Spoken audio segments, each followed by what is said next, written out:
അഭിപ്രായം എന്താണെന്ന് നമുക്ക് നോക്കാം.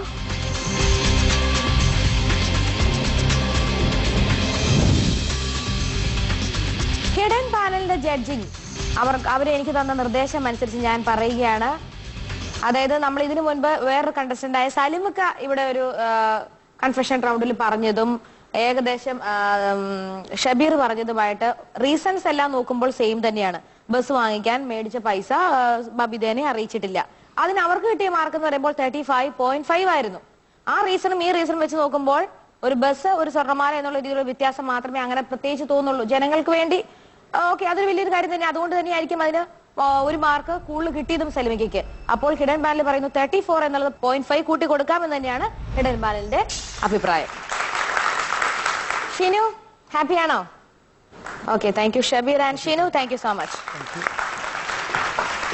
സണ്ണിച്ചനോട് ചോദിച്ചാൽ പോലും ഇതിനെപ്പറ്റി ഒരു കുറ്റവും കിട്ടത്തില്ല. ദൈവമേ, ചലപില എന്നൊന്ന് സംസാരിച്ച് ചുമ്മാണ്ട് നടക്കുന്ന ഒരു ക്യാരക്ടർ അല്ല. ചലപില സംസാരിക്കുന്ന അത്ര നല്ലല്ലേ?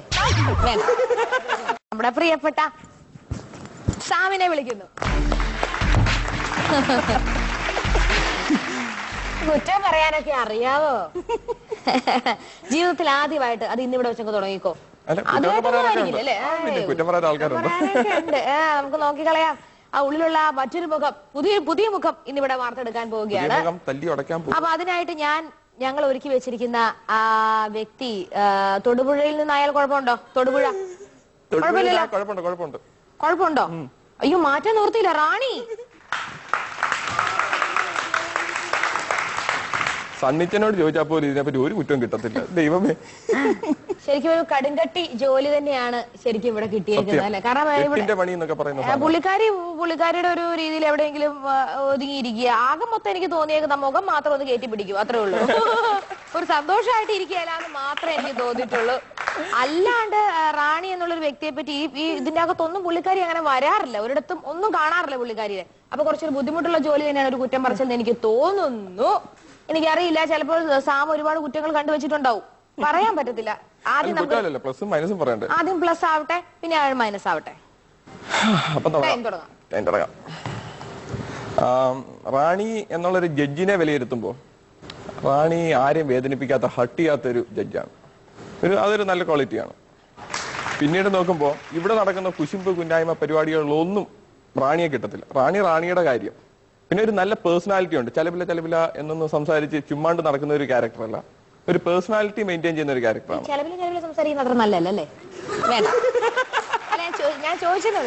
വെട്ടി വെച്ചത് അവിടെ ആണെങ്കിലും കൊണ്ടുപോനെ.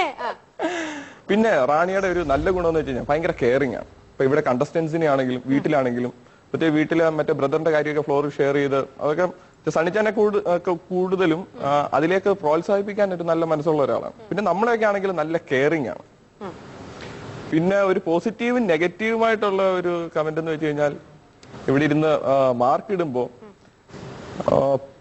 ഇവിടെ നമ്മൾ പെർഫോം ചെയ്യുന്ന പേഴ്സണും കൂടെ നോക്കും. പേഴ്സണിന്റെ ക്യാരക്ടറോട് അനലൈസ് ചെയ്തിട്ടായിരിക്കും നമുക്ക് മാർക്ക് തരുന്നത്. നമ്മൾ പെർഫോമൻസിന് ഒരു മാർക്ക് ഇടും. പിന്നെ റാണിയുടെ മനസ്സിൽ ആ മനുഷ്യനെ പറ്റി ഒരു പിക്ചർ കാണും. അതുകൂടെ പുള്ളിക്കാരി ഒന്ന് ഇവാലുവേറ്റ് ചെയ്യുന്നതാണ് എനിക്ക് തോന്നുന്നത്. അതിനാണ് കഴിഞ്ഞോ? നെഗറ്റീവ് എന്ന് പറഞ്ഞു കഴിഞ്ഞാൽ സണ്ണിച്ചാൻ ഇങ്ങനെ ഒന്നിക്കോണ്ട് നടക്കണം, അല്ലെങ്കിൽ ഒരു കാര്യത്തിലും ഇറങ്ങത്തില്ല. ഇവിടെ ഇരിക്കുന്ന ജഡ്ജസില് ഏറ്റവും സെൽഫ് കോൺഫിഡൻസ് കുറവായിട്ടുള്ള ഒരു വ്യക്തിയാണ്. സെൽഫ് കോൺഫിഡൻസ് എന്ന് പറയുന്ന ഇല്ല. പിന്നെന്ന് വെച്ച് കഴിഞ്ഞാല് നമ്മളിവിടെ 4 ദിവസമൊക്കെ എവിടെയെങ്കിലും ഡാൻസും ഒക്കെ പഠിച്ച് ഭയങ്കര പെർഫോമൻസിന് വേണ്ടി ഇവിടെ ഇങ്ങനെ വന്ന് നിൽക്കുമായിരിക്കും. എനിക്കാണെങ്കിൽ റാണി ജഡ്ജ് ഉണ്ടെങ്കിൽ പിന്നെ എനിക്ക് ഭയങ്കര ടെൻഷനാണ്. പുള്ളിക്കാരുടെ മുഖത്തോട്ട് നോക്കിയാൽ ഇങ്ങനെ ഒരു ഇതാ, നമ്മുടെ കോൺഫിഡൻസ് കൂടെ കഴിയും. എനിക്ക് എത്ര അറിയാം, ഞാൻ എന്റെ ഡ്രസ് ഇഷ്ടമില്ല, എന്നെ ഇഷ്ടമില്ല, ഇത് എന്ത് ഇങ്ങനെ ഞാൻ അങ്ങോട്ട് ഭാഗത്തോട്ടേ നോക്കിയല്ലോ. പിന്നെ ആ ഒരു ഇരിപ്പാണ്. പേടിയായിട്ടുണ്ട് സത്യമായിട്ടും. എന്നെ എന്തിനോ കൊണ്ട് ആ ജഡ്ജിങ് സീറ്റിൽ ഇരുത്ത്, ഇനിയിപ്പോ പറഞ്ഞല്ലേ പറ്റൂ. ഈ ഒരു ഇരിപ്പാണ്. അത് എന്തിനോ വേണ്ടി ഇങ്ങനെ ഉന്തിത്തള്ളി അവിടെ കൊണ്ട് ആ ജഡ്ജിങ് സീറ്റിൽ ഇരുത്തിയോണ്ട് മാത്രം എന്തെങ്കിലും പറഞ്ഞു പോകുന്നു. പിന്നീടുള്ളതെന്ന് വെച്ച് കഴിഞ്ഞാല് ഡ്രസ് സെൻസ് എന്ന് വെച്ച് കഴിഞ്ഞാൽ സണ്ണിച്ചാൻ എന്തെങ്കിലും എടുത്തു കൊടുത്താലായി. നമ്മുടെ വാർത്ത വായനക്കാരെ കണ്ടിട്ടുണ്ടോ? അടിയിൽ ലുങ്കിയും മറ്റൊക്കെ ഇട്ട്. അതുപോലെ റാണിക്ക് ഒരു 4 എപ്പിസോഡ് കിട്ടി കഴിഞ്ഞു കഴിഞ്ഞാലും മോളത്തെ മാത്രം മാറ്റും. അടിയിൽ എന്തോന്ന ഒരു മനുഷ്യനും അറിയത്തില്ല. ഇതെല്ലാം ശ്രദ്ധിക്കണം. സണ്ണിച്ചന്റെ പാൻറ് വരെ ഇട്ടോണ്ടിരുന്നിട്ടുണ്ട്. പിന്നെ ഉള്ളതെന്ന് വെച്ച് കഴിഞ്ഞാല് എപ്പോഴും നമ്മളിപ്പം റൂമിൽ ചെന്നിരുന്ന് നമ്മൾ തമാശ പറയും, അല്ലെങ്കിൽ ഇവിടെ ആണെങ്കിൽ ഫ്ലോറിലാണെങ്കിലും തമാശ പറയും, വിഷാദ ഭാവം. സുനിച്ചനൊക്കെ ആണെങ്കിൽ 4 ദിവസം ഇരുന്ന് കഷ്ടപ്പെട്ട് ഓരോ വിറ്റടിച്ചോണ്ട് വരും. ഇത് പറയുന്ന നമ്മളൊക്കെ തലയും കുത്തി പറഞ്ഞു ചിരിക്കും. റാണി മാത്രം ഈ ഒരു ഇരിപ്പാണ്, ഒരു ചലനവും ഇല്ല. അത് കേൾക്കുമ്പോ തമാശ പറയുന്നവരങ്ങ് തകർന്നു തരിപ്പണമായിപ്പോ. ഇതൊക്കെയാണ് 5 ഇത്രയും കാര്യങ്ങളാണ് സാമിന് പറയാനുള്ളത്. വളരെ ഷോർട്ടായിട്ട്, പക്ഷെ പറയേണ്ട കാര്യങ്ങള് സാം വളരെ ഭംഗിയായിട്ട് തന്നെ. കൊച്ചുറാണിയെ പറഞ്ഞേ കൂടുതൽ യോജിക്കുന്നു. പിന്നെ ഡ്രസ്സിന്റെ താഴത്തെ ഒരു ദിവസം ഞാൻ അത് ഇട്ട് കണ്ടിട്ട് ഒന്നല്ല, പല ദിവസങ്ങളൊക്കെ സംഭവിക്കാറുണ്ട്. പറയില്ല, ഞാൻ ഒരു ദിവസം ഇട്ടു ജീൻസിന്റെ കൂടെ കുർത്ത 2 പ്രാവശ്യം മാറിയിട്ട് താഴത്തോട്ട് കാണത്തില്ലെന്ന് ഓർത്തന്നെ ഞാൻ ഇട്ടത്. പിന്നെ സെൽഫ് കോൺഫിഡൻസ് എനിക്ക് ഉണ്ട്. പിന്നെ ഞാൻ പറഞ്ഞില്ലേ, ഒരു കോമ്പറ്റീഷൻ ലെവലിൽ ആദ്യമായിട്ടാണ് ഞാൻ വരുന്നത്. അപ്പൊ നമുക്ക് അതിന് ഒരു ഇതുണ്ടെങ്കിൽ മാത്രമേ എനിക്ക് അതിനുള്ള ഒരു വേദിയെങ്കിലും വേറെ എവിടെയെങ്കിലും കിട്ടിയെങ്കിൽ നമുക്കത് ഇത് ചെയ്യാം. ആദ്യമായ റൗണ്ട് ആയതുകൊണ്ട് എനിക്ക് ശരിക്കും പറഞ്ഞാൽ ഞാൻ പറയുന്നത് ശരിയാണോ, ഞാൻ ഇടുന്ന മാർക്ക് സെൽഫ് കോൺഫിഡൻസ് ഭയങ്കര കുറവാണ് അവിടെ ഇരിക്കുമ്പോൾ നമുക്കറിയാം. അതെ ഞാൻ പറഞ്ഞ കോമ്പറ്റീഷൻ ആയതുകൊണ്ട്, ഇത്രയും വലിയൊരു കോമ്പറ്റീഷൻ ആയതുകൊണ്ടാണ് എനിക്ക് ആ ഒരു ഇത് ഇവിടെ കാണിക്കാൻ പറ്റാത്തത്. ശരിക്കും ഈ പ്രോഗ്രാമിന് റാണി വന്നത്, റാണി ഇൻട്രസ്റ്റ് എടുത്തിട്ട് വന്നതാണോ, അതെ സണ്ണിച്ചൻ ഈ പറഞ്ഞ ഉന്തിത്തള്ളി കയറ്റിയതാണോ? ശരിക്കും പറഞ്ഞാൽ സണ്ണിച്ചന്റെ അമ്മ എന്റെ ഒരു ഫ്രണ്ടും കൂടി പറഞ്ഞ് നിർബന്ധിച്ച് സണ്ണിച്ചന്റെ ഇഷ്ടപ്രകാരം ഉണ്ടായിരുന്നു. നമ്മളല്ലേ സണ്ണിച്ചനായിരുന്നു എന്നിലും കുറച്ചും കൂടി താല്പര്യം കൂടി. അപ്പൊ റാണിക്ക് കുഴപ്പമൊന്നുമില്ല, എല്ലാവരും താല്പര്യം സണ്ണിച്ചനായിരുന്നു കൂടുതൽ. എനിക്ക് പക്ഷെ ഇടയ്ക്ക് ഒരു കാര്യം വിഷമിച്ചു, ചെലവില പറയുന്നവരെ ശരിക്കും ആർക്കും ഇഷ്ടമില്ലേ? എന്റെ സ്വഭാവം ഇങ്ങനെയായി. ഇപ്പൊ ഞാൻ കൊച്ചില് തൊട്ട് സ്കൂളിലാണെങ്കിൽ പോലും ആദ്യത്തെ വർത്താനക്കാരിയാണ്. അങ്ങനെ അതുകൊണ്ട് നമ്മളങ്ങനെ സംസാരിക്കുന്നതുകൊണ്ട് നമുക്ക് പ്രശ്നമൊന്നുമില്ല. നമ്മുടെ കൂട്ടത്തിലും ഒക്കെ ഇരിക്കുന്നതുകൊണ്ട് നമുക്ക് അങ്ങനെ പ്രശ്നമില്ല. പക്ഷെ ഒരു മൂന്നാമതായ ഒരാള് വെളിയിൽ നിന്ന് നോക്കുന്നത് എന്നെ ഇഷ്ടമാണോ സാബി? അത്രയും പറഞ്ഞു. പണ്ടാരും ഇഷ്ടമല്ലേ? അപ്പൊ ഇനി രഞ്ജിനി. സാംചേട്ടൻ പറഞ്ഞതൊക്കെ ഏകദേശം കറക്റ്റ് ആണ്. റാണി ചേച്ചിയുടെ കാര്യത്തിൽ ഏകദേശം കറക്റ്റ് ആണ്. എനിക്ക് ഇതിൽ പ്രത്യേകിച്ചൊന്നും പറയാനില്ല. സാം പറഞ്ഞ നെഗറ്റീവും പോസിറ്റീവും എല്ലാം നല്ല കറക്റ്റ് ആയിട്ട് യോജിക്കുന്നുണ്ട്. നന്നായിട്ട് പഠിച്ചിരിക്കുന്നു റാണിയെ. മുഖം വെക്കുന്ന സെൽഫ് നന്നായിട്ട് പറഞ്ഞു. പല കാര്യത്തിലും ഞാനും സണ്ണിച്ചാനും ഒത്തിരി എല്ലാവർക്കും അറിയാം പല കാര്യങ്ങൾ. അപ്പം റാണിയുമായിട്ടും അതേപോലുള്ള ഒരു ഇതുണ്ട്. അത് പെർഫെക്റ്റ് ആയിട്ട് തന്നെ പറയുകയും ചെയ്തു. ഇവിടെ നിന്ന് വിട്ടുപോയി കഴിഞ്ഞാൽ വീട്ടിൽ ചെന്ന പിന്നെ റാണിയെ കുറിച്ചുള്ള പഠിത്തമായിരുന്നോ? അല്ല, ഞാനിങ്ങോട്ട് വരുന്നത് സാം പേപ്പറിൽ എഴുതി പഠിക്കുമായിരുന്നു.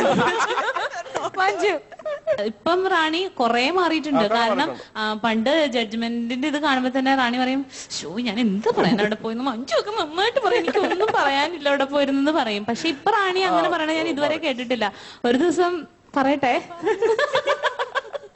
ഒരു ദിവസം ഞങ്ങള് അവിടെ വെറുതെ സംസാരിച്ചോണ്ടിരിക്കുക. അപ്പൊ എന്നോട് ഒന്ന് പറഞ്ഞു, മഞ്ജു ഒരു സംഗതി ഉണ്ട് മഞ്ജു, ആർക്കോ 5 ജഡ്ജ്മെന്റ് പോയിട്ടുണ്ട്, എനിക്ക് 4 എണ്ണം കിട്ടിയിട്ടുള്ളൂ, ബാക്കി എല്ലാവർക്കും 4 എണ്ണം കിട്ടിയിട്ടുള്ളൂ പറഞ്ഞേ. അങ്ങനെയല്ല, എല്ലാവർക്കും 4 ആയിരുന്നു, എനിക്ക് മാത്രം 3 കിട്ടിയുള്ളൂ.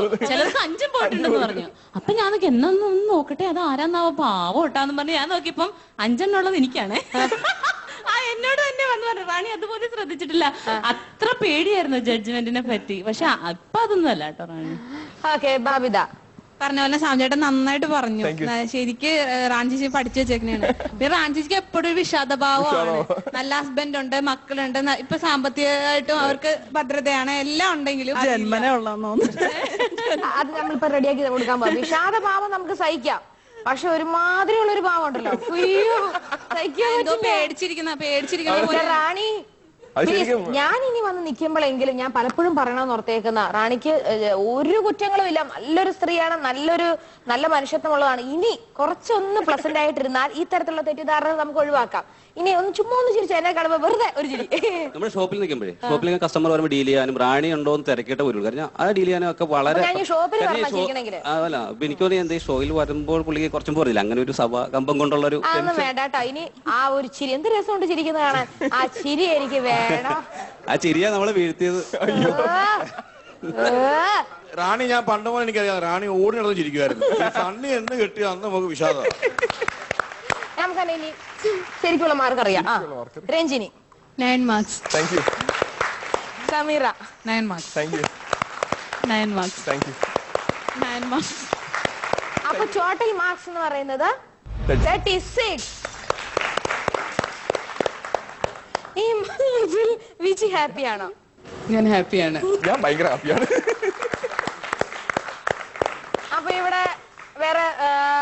ഓപ്പറേഷൻ നടത്തേണ്ട കാര്യങ്ങളൊന്നുമില്ല. അപ്പൊ സന്തോഷം സാമേ. Thank you Viji.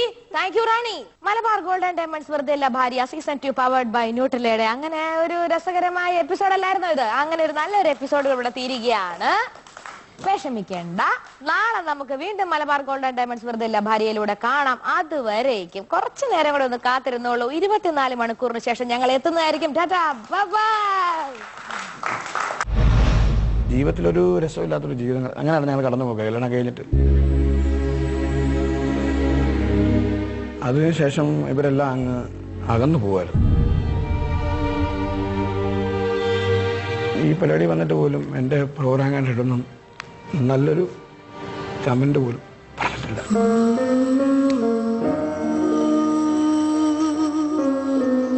അത്രയ്ക്കും ഭീകരമായൊരു പ്രതിസന്ധിയിലായിരുന്നു ഞാൻ നിന്നത്. ഇവിടെ നമ്മൾ സഹോദരങ്ങളെ പോലെ തന്നെയാണ്. തീർച്ചയായിട്ടും അക്സെപ്റ്റ് ചെയ്യും. അറിയാതെ ചെയ്ത തെറ്റിന് ഞാൻ ഇപ്പൊ തന്നെ അവരോട് എല്ലാം ഞാൻ ക്ഷമ ചോദിക്കുന്നു. അല്ല ഇറിങ്സ് സ്റ്റഡായി പോകുന്നത് കേട്ടോ. 2 കയ്യിൽ ഇടേണ്ടി വരുമോ? അല്ലാതെ 10 പേരുണ്ടല്ലോ. ഈ മോരെ കൈയല്ലേ? ഓ ഇതെല്ലാം മരിഞ്ഞു കഴിയാപ്പ.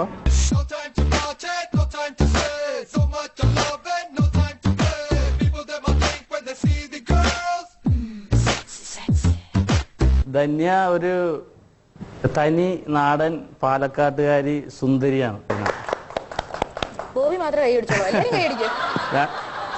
പ്ലസ്സുമില്ല നെഗറ്റീവുമില്ല നിർഗുണ പരബ്രഹ്മണം അതൊക്കെ.